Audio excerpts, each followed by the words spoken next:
Hey, what's up guys? This is Alex with ReVampTV. Welcome back. Today we're going to be talking about an interesting topic within the tech industry, and that is just how good are these cameras that are coming within the iPhone X and the iPhone 8 Plus. How good are these cameras within these phones? Do they hold up against the standard DSLRs such as the 5D Mark III like we'll be using today? How do they compare? Do they compare? Is the portrait mode truly a substitute and potentially another option for portraiture? Is it as good? Is it technology that we can expect to see in the future? And we'll have some fun with some portrait photography and also some still life photography, both in the studio setting and the natural light setting, and we'll see how they compare. Let's jump right into it.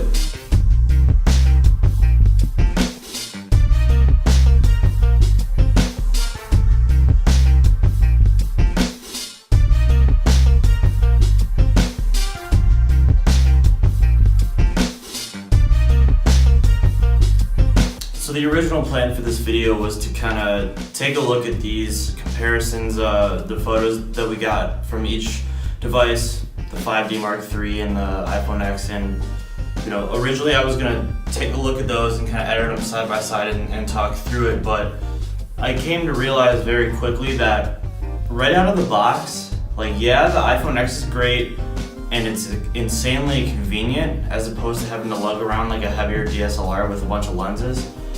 But if we're talking about like pure photo quality and output from the devices, right out of the box, the iPhone X doesn't really compare because you're getting a low quality JPEG image, relatively low quality, as opposed to having a raw CR2 file from a 5D Mark III or another DSLR similar.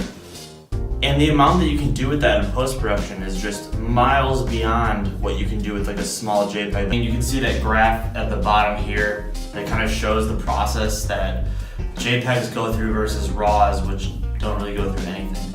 So the image quality doesn't look vastly different at a first short glance, and that's because the images are small on the screen, so you're not seeing any of that noise or introduction of the artifacts at that surface level look.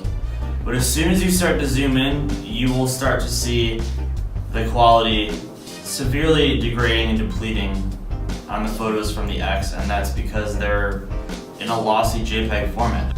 I guess it really depends on what your goal and your intention with the content that you're capturing is. For example, if you're just taking a photo for Instagram or you're just taking a photo to throw up on Facebook real quick, do you need to worry about the raw quality? Do you need to worry about the pixel density? Do you need to worry about loss of quality? Not really. If you're taking engagement photos or you're taking photos at a wedding, something that probably is going to be printed, you want the best quality possible. That being said, a phone with a good camera is always going to be more convenient than having a DSLR with you at all times.